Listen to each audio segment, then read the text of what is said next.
الحمد لله رب العالمين والعاقبة للمتقين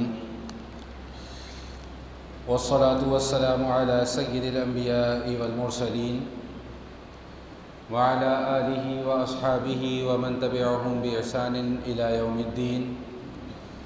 اللهم صل على روح محمد في الأرواح وصل على جسد محمد في الأجساد وصل على قبر محمد في القبور.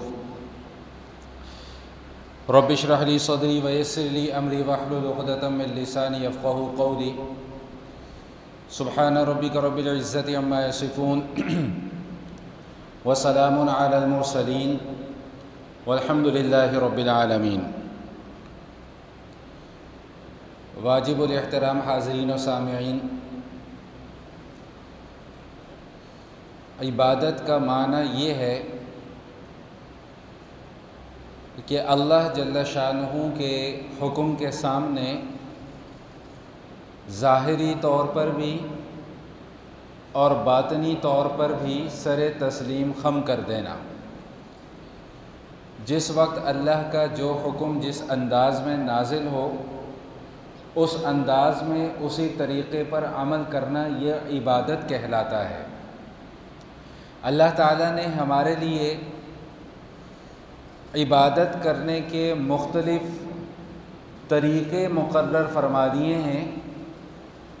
ان میں سے جس طریقے پر بھی جس وقت عمل کیا جائے گا وہ عمل عبادت کہلائے گا.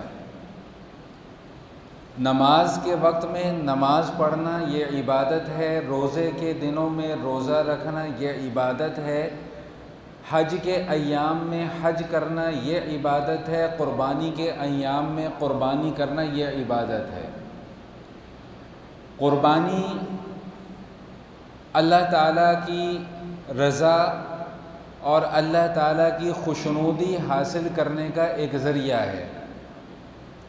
اس تمہید کے بعد جو میں اصل نقطہ عرض کرنا چاہ رہا تھا وہ یہ کہ شریعت کا مزاج یہ ہے کہ جس وقت شریعت کی طرف سے جس عمل کرنے کا حکم آ جائے اس پر بغیر کسی چون و چرا کے عمل کر لینا یہی حقیقی عبادت ہے اور یہی حقیقی قربانی ہے.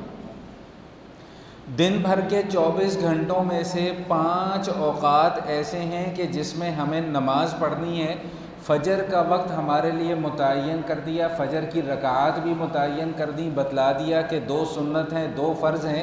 اب ہم فجر کی نماز میں 4 کے بجائے 2 نہیں کر سکتے اور 4 کے بجائے 6 نہیں کر سکتے. اس وقت میں 4 رکعت پڑھنا ہی عبادت ہوگی. اسی طرح ظہر کا اپنا وقت ہے.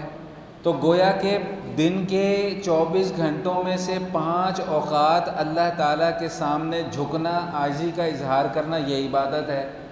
جب رمضان کا مہینہ آیا تو حکم کیا دے دیا کہ صبح سے لے کر شام تک بھوکے اور پیاسے رہنا ہے. حلال ہے پانی پینا لیکن روزے کے وقت میں نہیں پی سکتے. حلال ہے کھانا کھانا لیکن روزے کے وقت میں نہیں کھا سکتے. تو اس پورے وقت میں کھانے اور پینے سے رکے رہنا یہ کیا ہے؟ عبادت ہے. بالکل اسی طرح جب قربانی کے ایام آ گئے تو ان ایام میں اللہ تعالیٰ نے ہمیں یہ حکم دے دیا کہ پیسے خرچ کرو، جانور خرید کر لاؤ، اس کی پرورش کرو، اس کے ساتھ پیار محبت کرو اور اس کے بعد پھر اسے اللہ کے راستے میں قربان کر دو. یہ کیا ہو گیا بھائی؟ عبادت ہو گیا.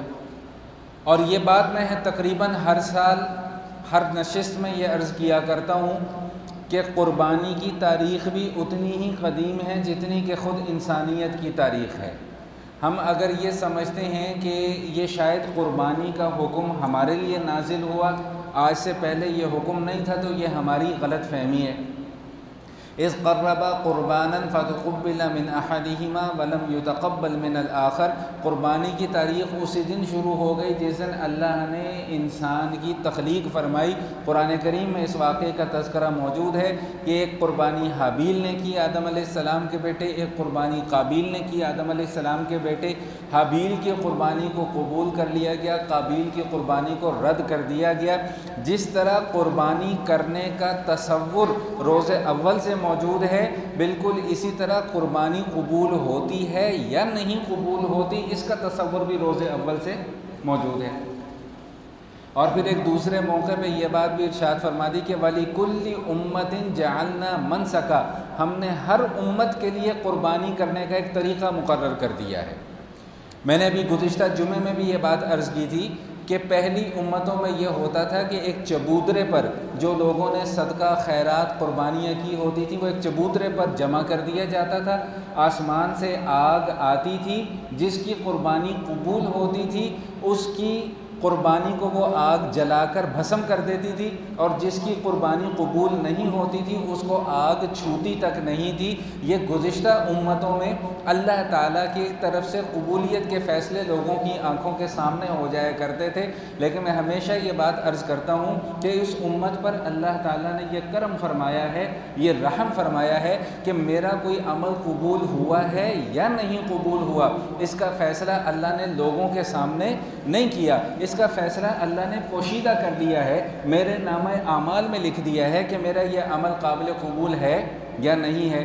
اور دوسری بات یہ کہ جو صدقہ ہم کر رہے ہیں، جو قربانی ہم کر رہے ہیں، جو خیرات ہم کر رہے ہیں، جو زکوٰۃ ہم دے رہے ہیں، اللہ تعالیٰ نے وہ ہمیں خود بھی استعمال کرنے کی اجازت دے دی۔ اب آپ جس کو زکوٰۃ دیں گے وہ جب زکوٰۃ کے پیسے خرچ کر کر کوئی نہ کوئی چیز اپنے استعمال میں لے کر آئے گا، بالکل اسی طرح جب ہم قربانی کے جانور پر چھری چلائیں گے، اس کے بعد جب اس کا گوشت بنے گا تو اس گوشت کو بھی اللہ تعالیٰ نے یہ اجازت دے دی کہ چاہو تو خود بھی استعمال کر سکتے ہو، چاہو تو ذخیرہ کر لو، چاہو تو تقسیم کر لو۔ تو یہ اللہ تعالیٰ کی کتنی بڑی رحمت ہے۔ تو میں عرض یہ کر رہا تھا کہ قربانی کا تصور یہ ہے کہ جس وقت اللہ تعالیٰ کی طرف سے جو حکم آ جائے اس پر آنکھیں بند کر کے عمل کر لینا۔ اور میں یہ بات بھی عرض کیا کرتا ہوں کہ قربانی صرف جانور کے گلے پر چھری چلانے کا نام نہیں ہے، قربانی در حقیقت اپنی خواہشات کی گردن پر چھری چلانے کا نام ہے۔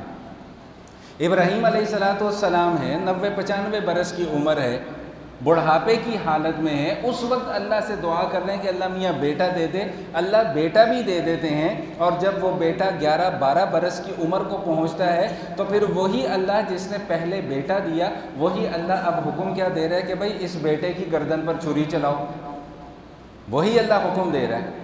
تو ابراہیم علیہ السلام نے چھری چلانے سے دریغ نہیں کیا، تو دراصل مجھے آپ کو ہم سب کو یہ سمجھا دیا کہ بھئی قربانی صرف جانور کو ذبح کرنے کا نام نہیں ہے، قربانی اپنی خواہشات کو قربان کرنے کا نام ہے۔ جب اللہ کے دین پر اپنی خواہشات کو قربان کیا جائے گا تب قربانی کا اصل حق جو ہے وہ ادا ہوگا۔ وقت کم ہے، میں بات کو مختصر کرنا چاہ رہا ہوں کہ قربانی کے اندر ہمیں جو دوسری بات سمجھائی گئی وہ کیا ہے، وہ ہے جذبہ ایثار ہے، قربانی کا جذبہ ہے۔ علماء فرماتے ہیں کہ ایثار کا معنی کیا ہوتا ہے؟ علماء فرماتے ہیں کہ ایثار کا معنی یہ ہوتا ہے کہ اپنے معاملات کو پس پشت ڈال کر دوسروں کو ترجیح دینا، اپنے کو چھوڑ کر دوسروں کو خود پر ترجیح دینا، اس چیز کا نام ایثار ہے۔ اور قرآن کریم میں حضرات صحابہ کرام رضوان اللہ علیہم اجمعین کی اس صفت کو اور اس خصوصیت کو اللہ تعالیٰ نے خود ارشاد فرما دیا کہ وَيُؤْثِرُونَ عَلَىٰ أَنفُسِهِمْ وَلَوْ كَانَ بِهِمْ خَصَاصَةٌ۔ اللہ تعالیٰ صحابہ کرام کی تعریف کو جب بیان فرماتے ہیں تو یہی جملہ ارشاد فرماتے ہیں کہ صحابہ کون ہیں؟ یہ وہ لوگ ہیں جنہوں نے نبی علیہ السلام سے براہ راست دین کو سیکھا۔ اب انہوں نے عمل کیا کر کے دکھایا؟ انہوں نے عمل یہ کر کے دکھایا کہ اپنی ترجیحات کو پیچھے رکھا، دوسروں کی ترجیحات کو سامنے رکھا۔ وَلَوْ كَانَ بِهِمْ خَصَاصَةٌ، اگرچہ تنگ دست ہی کیوں نہ ہو گئے۔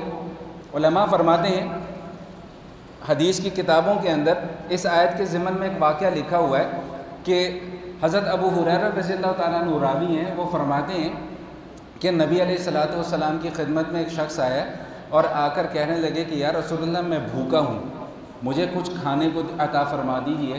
نبی کریم علیہ السلام نے اپنی ازواج مطہرات میں سے کسی ایک گھر میں یہ پیغام بھجوایا کہ کھانے کو کچھ ہے تو بھجواؤ۔ تو جواب یہ آیا کہ قسم اس ذات کی کہ جس کے قبضے میں آپ کی اور ہماری جان ہے، ایک پانی کے علاوہ کوئی دوسری چیز موجود نہیں ہے۔ دوسرے گھر میں پیغام بھجوایا، وہاں سے بھی یہی جواب آیا۔ تیسرے گھر میں پیغام بھجوایا، وہاں سے بھی یہی جواب آیا۔ ایک لمحے کے لیے رک کر ذرا یہاں پر اتنی بات صرف ایک چشم تصور سے جائزہ لے لیجئے گا کہ ایک وہ ہستی جس کی وجہ سے اللہ پاک نے اس کائنات کی تخلیق فرمائی، ایک وہ ہستی کہ جس کے ماننے کو ایمان قرار دیا گیا، ایک وہ ہستی کہ جس کے طریقے پر چلنے کو اللہ تعالیٰ نے کامیابی اور نجات کا ذریعہ بنایا، وہ ہستی جو بادشاہوں کا بھی بادشاہ ہے، ان سے بھی افضل ہے۔ اللہ جل شانہ تو خالق ہیں، اور مخلوق میں سب سے اونچا مقام اللہ نے جس ہستی کو دیا، وہ اس کی حالت کیا ہے کہ کئی کئی دن تک گھر میں چولہا نہیں جل رہا۔ میں یہ باتیں اس لیے نہیں سنا رہا کہ ہم یہ طریقہ اختیار کر لیں، میں صرف یہ اس لیے سنانا چاہ رہا ہوں کہ ہمیں اس بات کا اندازہ ہو جائے کہ حضور اقدس صلی اللہ تعالی علیہ وآلہ وسلم نے کن حالات میں زندگی گزاری، صحابہ کرام نے کن حالات میں زندگی گزاری۔ آج ہمارے پاس سب کچھ ہے لیکن تقویٰ نہیں ہے، آج ہمارے پاس سب کچھ ہے لیکن ایمان نہیں ہے، ہمارے کپڑے اچھے ہیں، ہماری سواری اچھی ہے، ہماری خوراک اچھی ہے، ہماری رہائش اچھی ہے، لیکن نہیں ہے ہمارے پاس تو ایمان نہیں ہے، نہیں ہے ہمارے پاس تو صرف تقویٰ نہیں ہے۔ وہاں پر نہ کھانے کو کچھ ہے، نہ پینے کو کچھ ہے، نہ رہائش کا مناسب انتظام ہے، نہ سواری کا مناسب انتظام ہے، اس کے باوجود ایمان اور تقوی کا درجہ کہیں اونچا ہے، اللہ کے ہاں کہیں پسندیدہ ہے۔ تو بات کیا عرض کر رہا تھا کہ صحابہ کرام وہ اپنے ازواج مطہرات کے گھر سے کیا پیغام آیا کہ جی پانی کے سوا کچھ اور نہیں ہے۔ نبی علیہ السلام نے صحابہ کے مجمع میں یہ اعلان فرما دیا کہ بھائی کوئی ہے جو آج کی رات اس شخص کو اپنا مہمان بنا لے۔ ایک انصاری صحابی ہیں ابو طلحہ رضی اللہ تعالی عنہ، وہ کھڑے ہوئے اور عرض کرنے لگے کہ یا رسول اللہ صلی اللہ علیہ وآلہ وسلم،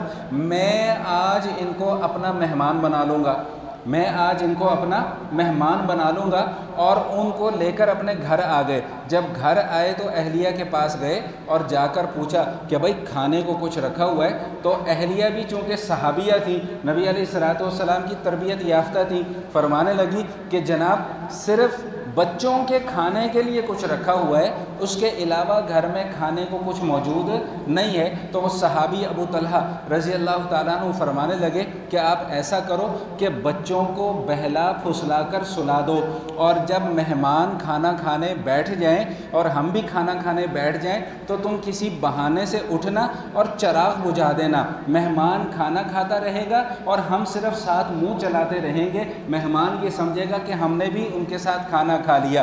یہ رات کو یہ واقعہ رونما ہوا، وحی کے ذریعے اللہ جل شانہ نے جناب رسول اللہ صلی اللہ تعالی علیہ وآلہ وسلم کو اطلاع فرما دی کہ رات آپ کے ایک صحابی نے یہ کارروائی کی ہے، یہ کام کیا ہے۔ وہ صحابی صبح جب نبی علیہ السلام کی خدمت میں حاضر ہوئے تو نبی کریم علیہ السلام نے ارشاد فرمایا کہ جو رات کو تم نے مہمان نوازی کی ہے نا، اس مہمان نوازی کی وجہ سے اللہ بہت خوش ہیں، اور قرآن کریم میں یہ آیہ مبارکہ بھی نازل فرما دی کہ وَيُؤْثِرُونَ عَلَىٰ أَنفُسِهِمْ وَلَوْ كَانَ بِهِمْ خَصَاصَةٌ، بھائی دوسروں کو خود پر ترجیح دے دیتے ہیں، دوسروں کی ضروریات کا خیال رکھتے ہیں، اپنی ضروریات کو چھوڑ دیتے ہیں۔ وَلَوْ كَانَ بِهِمْ خَصَاصَةٌ، حالانکہ خود بھی تنگ دست ہیں، خود کوئی لینڈ لارڈ نہیں ہے، کوئی لینڈ کروزر نہیں ہے، کوئی بنگلے نہیں ہے، خود بھی سادہ کھاتے ہیں، لیکن اخلاق کا معیار یہ ہے، قربانی کا درجہ یہ ہے، قربانی کا معیار یہ ہے کہ خود ساری رات بھوکے رہ لیے، اپنے بچوں کو بھوکا چھوڑ دیا، لیکن مہمان کی مہمان نوازی اس انداز میں کی کہ اللہ جل شانہ نے آسمان سے قرآن نازل فرما دیا۔ میں یہ باتیں صرف اس لیے عرض کرنا چاہ رہا ہوں، میرا بتانے کا مقصد یہ نہیں ہے کہ ہم کوئی کھانا پینا چھوڑ دیں اور جنگلوں میں نکل جائیں اور فقیری کی زندگی اختیار کرنا شروع کر دیں، بتانے کا مقصد یہ نہیں ہے۔ بتانے کا مقصد یہ ہے کہ جب وہ حضرات اس قسمہ پرسی کے عالم میں یہ قربانیاں پیش کر سکتے ہیں تو بھائی میرے اور آپ کے پاس تو بہت کچھ ہے، ہمیں یہ قربانی کرتے ہوئے تکلیف کیوں ہے؟ حضور علیہ السلام کے ایک صحابی ہیں سیدنا مصعب بن عمیر رضی اللہ تعالیٰ عنہ، ایمان قبول کرنے سے پہلے ان کی زندگی بادشاہوں والی زندگی تھی، لیکن جب ایمان قبول کر لیا تو رشتہ داروں نے سب کچھ چھین لیا کہ اب تیرا ہمارے ساتھ کوئی لینا دینا نہیں ہے۔ ایک دن حضور علیہ الصلوۃ والسلام کے ساتھ صحابہ کرام تشریف فرما تھے تو مصعب بن عمیر رضی اللہ تعالیٰ عنہ بدن کے اوپر ایک کپڑا لپیٹے ہوئے جناب رسول اللہ صلی اللہ علیہ وآلہ وسلم کی خدمت میں حاضر ہوئے، تو نبی کریم علیہ الصلوۃ والتسلیم نے ان کی اس حالت کو دیکھا تو آنکھوں سے آنسو جاری ہو گئے۔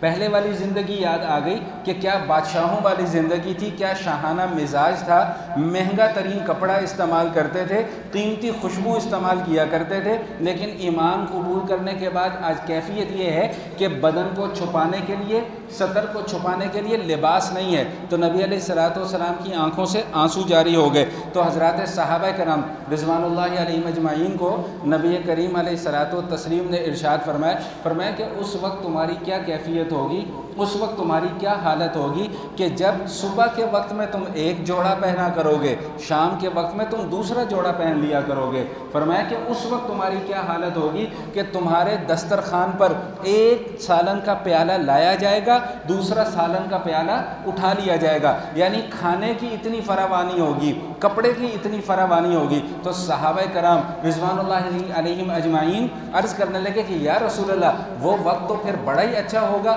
ہم تو بہت پھر کھل کھلا کر اللہ کی عبادت کیا کریں گے، ہم تو خوب دل لگی کے ساتھ اللہ کی عبادت کیا کریں گے، دل جمعی کے ساتھ عبادت کیا کریں گے۔ تو پتہ ہے نبی کریم علیہ الصلوۃ والتسلیم نے کیا ارشاد فرمایا کہ نہیں، آج تم جس حالت میں ہو نا تمہاری یہ حالت زیادہ بہتر ہے۔ کل کو تمہارے پاس ہوگا سب کچھ، کھانا بھی ہوگا، پینا بھی ہوگا، سواری بھی ہوگی، رہائش بھی ہوگی، بیوی بھی ہوگی، بچے بھی ہوں گے، قیمتی لباس بھی ہوگا، بینک بیلنس بھی ہوگا، سب کچھ ہوگا، لیکن ایمان اور تقویٰ نہیں ہوگا۔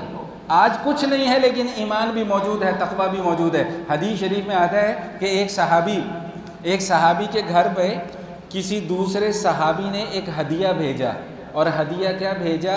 بکرے کی سری ہدیے کے طور پر بھیجی۔ ہمارے یہاں تو ان چیزوں کو معیوب سمجھا جاتا ہے نا، کوئی بکرے کی سری کسی کے گھر بھجوا دے، کہیں گے لو جی کسی نے کوئی ٹونا کرا دیتا ساڈے تے، جادو کرا دیتا ساڈے تے۔ یہ سب بکواسیات ہیں، ان کا حقیقت سے کوئی لینا دینا نہیں ہے۔ جب اللہ نے فیصلہ کر لیا ہے کہ تمہیں کوئی تکلیف نہیں پہنچنی تو نہیں پہنچنی، جب اللہ اگر یہ فیصلہ کر لیں کہ یہ تکلیف پہنچنی ہے تو دنیا بھر کے لوگ اکٹھے ہو کر اس تکلیف کو روک نہیں سکتے۔ اللہم لا مانع لما اعطیت ولا معطی لما منعت، یا اللہ جس کو آپ دینا چاہیں اس کو کوئی روک نہیں سکتا، اور یا اللہ جس سے آپ روک لیں اس کو کوئی دے نہیں سکتا۔ تو ایک صحابی کے گھر پر کسی نے سری ہدیہ کے طور پر بھجوائی، تو وہ صحابی جب اس کو استعمال کرنے لگے تو ان کو خیال آیا کہ نہیں، میرے جو دوسرے دوست صحابی ہیں، میرے پڑوسی جو ہیں نا، ان کو میرے سے زیادہ ضرورت ہوگی، تو وہ سری انہوں نے ان کے گھر بھجوا دی۔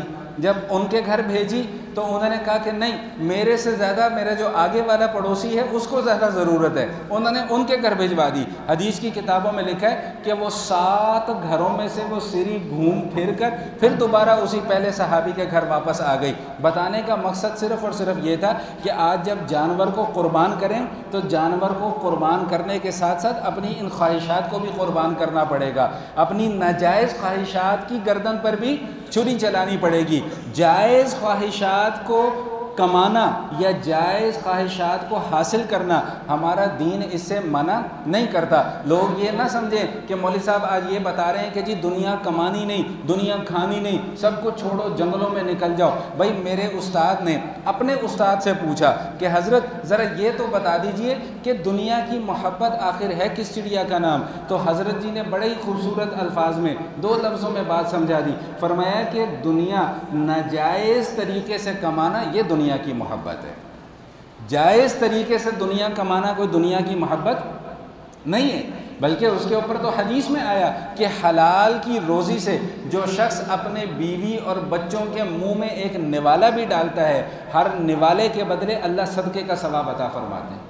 بس شرط کیا ہے کہ کمائی حلال کی ہونی چاہیے، شرط کیا ہے کہ آمدن حلال ہونی چاہیے، شرط کیا ہے کہ کمانے والے ذرائع جو ہیں وہ حلال کے ہونے چاہیے، ناجائز نہیں ہونے چاہیے۔ تو عرض یہ کر رہا تھا کہ ایثار اور قربانی، یہ قربانی ہمیں صرف جانور پر چھری چلانا نہیں سکھا رہی، یہ قربانی ہمیں ایثار کرنا سکھلا رہی ہے۔ سیدہ عائشہ صدیقہ رضی اللہ تعالی عنہا، ان کے متعلق آتا ہے کہ اماں جی نے روزہ رکھا ہوا تھا، تو ایک روٹی تھی، دروازے پر سائل آ گیا، جب سائل آیا تو خادمہ کو کہا کہ یہ ایک روٹی اٹھاؤ اور یہ اس سائل کو دے دو۔ تو خادمہ عرض کرنے لگی کہ حضور یہ ایک ہی روٹی بچی ہے، اگر یہ بھی دے دی تو آپ روزہ کس چیز سے افطار کریں گی؟ اللہ اکبر کبیرہ۔ گھر کس کا ہے؟ نبی کا گھرانہ ہے۔ امی عائشہ صدیقہ رضی اللہ تعالیٰ عنہ ابو بکر صدیق کی بیٹی ہیں، نبی علیہ الصلوۃ والسلام کی زوجہ ہیں، وہاں سے بھی اعلیٰ نسب ہے، یہاں سے بھی اعلیٰ حسب ہے، لیکن حالت کیا ہے کہ ایک روٹی ہے۔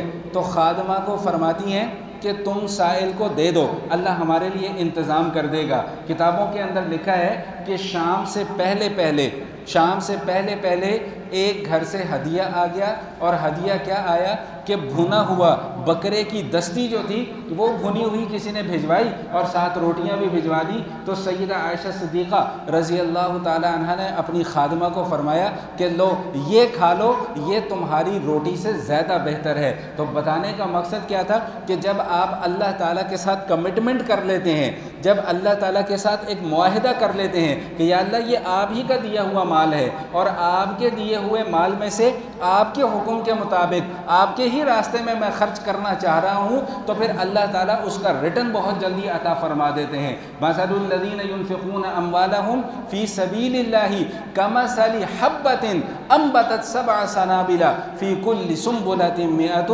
حبۃ واللہ یضاعف لمن یشاء۔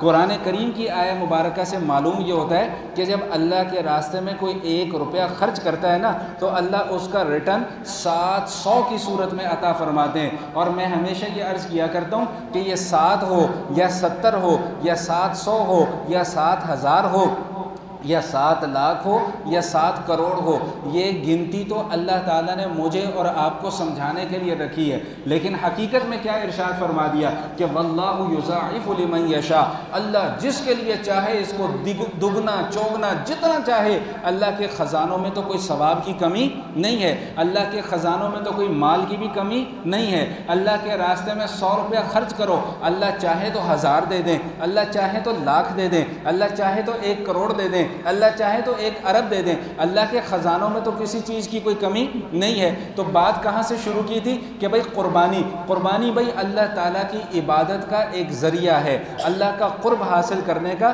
ایک ذریعہ ہے۔ سیدہ فاطمہ الزہرا رضی اللہ تعالی عنہ قربانی کا دن ہے، نبی کریم علیہ الصلاۃ والتسلیم نے ارشاد فرمایا کہ اے فاطمہ جاؤ ذبح کے وقت اپنی قربانی کے جانور کے پاس جا کر کھڑی ہو جاؤ۔ کیوں؟ اس لیے کہ یہ قربانی کے جانور پر جب چھری پھرتی ہے اور اس کا ایک قطرہ ابھی زمین پر گرنے نہیں پاتا کہ اللہ تعالیٰ سارے کے سارے گناہوں کو معاف فرما دیتے ہیں۔ سیدہ بھی سیدہ ہیں، عجیب سوال کر دیا، میرا اور آپ کا مسئلہ حل کر دیا۔ اگر وہ یہ سوال نہ کرتی تو ہم شاید زندگی بھر اسی کشمکش میں مبتلا رہتے کہ یہ ثواب صرف اہل بیت کے لیے خاص تھا یا اس ثواب کا کچھ حصہ ہمیں بھی ملے گا۔ لیکن قربان جائے سیدہ کی دانش مندی پر کہ انہوں نے حضور علیہ الصلوۃ والسلام سے پوچھ لیا کہ یا رسول اللہ اس قربانی کے کرنے پر اور قربانی کے وقت اپنے قربانی کے جانور کے پاس کھڑے ہونے پر جو آپ نے ثواب بیان فرمایا، یہ ثواب صرف ہمارے ساتھ خاص ہے یا سب کے لیے ہے؟ تو جناب رسول اللہ صلی اللہ علیہ وآلہ وسلم ارشاد فرمایا کہ یہ سب کے لیے ہے، یعنی جنہوں نے اس وقت میں قربانیاں کی ان کو بھی یہ اجر ہے، جو آج کے دور میں محض اللہ کی رضا کے لیے قربانی کریں ان کے لیے بھی یہ اجر ہے۔ ایک جملہ جو میں عرض کرنا چاہ رہا تھا، جو میں نے بہت دنوں سے سوچ رہا تھا لیکن آج کے دن کے لیے سنبھال کر رکھا ہوا تھا، وہ ایک جملہ اور بڑی قیمتی بات اور ساری کی ساری گفتگو کا خلاصہ اور لب لباب۔ دیکھیں بھائی، ایک اصول ہمیشہ کے لیے اپنے ذہن میں بٹھا لیں، ایک اصول ہمیشہ کے لیے اپنے ذہن میں بٹھا لیں کہ اگر دکھلاوے اور ریاکاری کے لیے کوئی عبادت کرنا گناہ ہے، اور یقیناً گناہ ہے، تو یاد رکھیے گا کہ بد دلی کے ساتھ اور بے دلی کے ساتھ عبادت کرنا یہ بھی گناہ ہے۔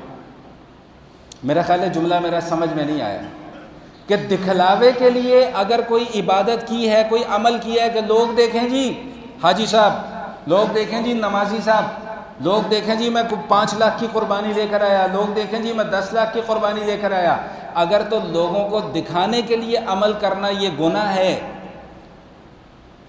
تو یاد رکھیے گا کہ عبادت کو ٹال مٹول کر کے ادا کرنا یہ بھی گناہ ہے۔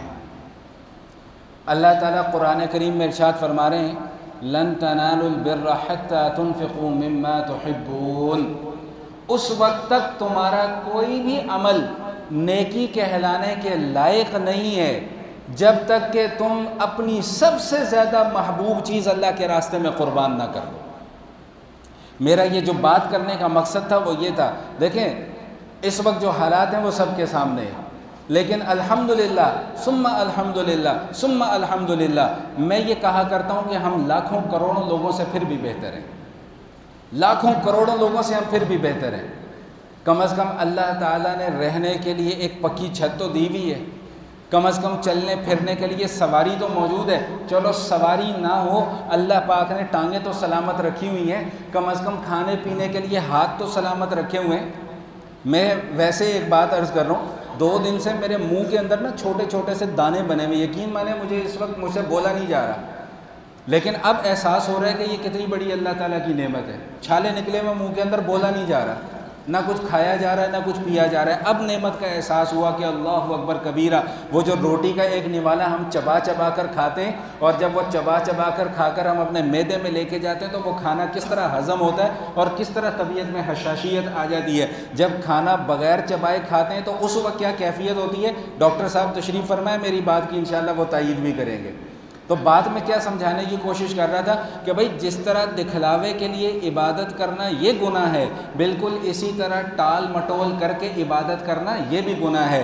اگر اللہ تعالیٰ نے 1 لاکھ کی قربانی کی حیثیت دی ہے تو جی بھر کر 1 لاکھ کی قربانی کریں۔ اگر اللہ نے 5 لاکھ کی قربانی کی حیثیت دی ہے تو خوش دلی کے ساتھ 5 لاکھ کی قربانی کریں۔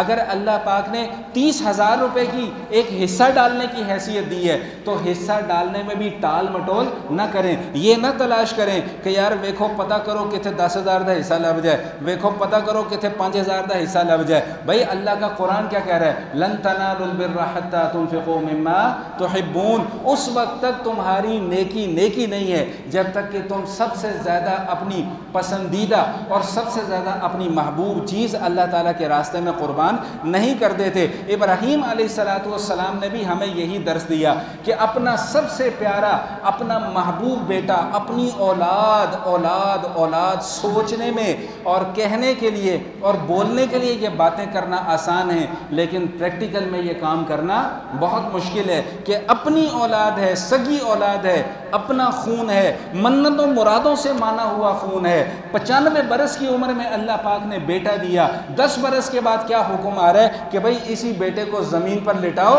اور اس کی گردن کے اوپر چھری چلا دو۔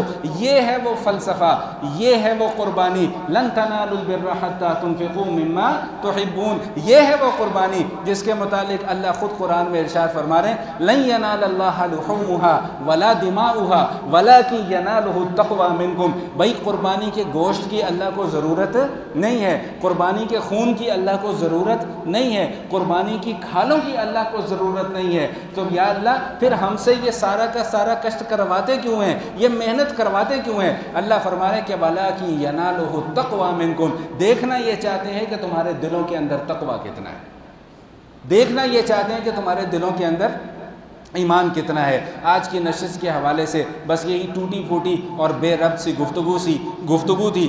اللہ سے دعا ہے کہ اللہ میرا کہنا اور آپ حضرات کا سننا قبول فرمائے۔ اقول قولی ھذا نستغفر اللہ من کل ذنب ونتوب الیہ، صفوں کی درستگی فرما لیجئے۔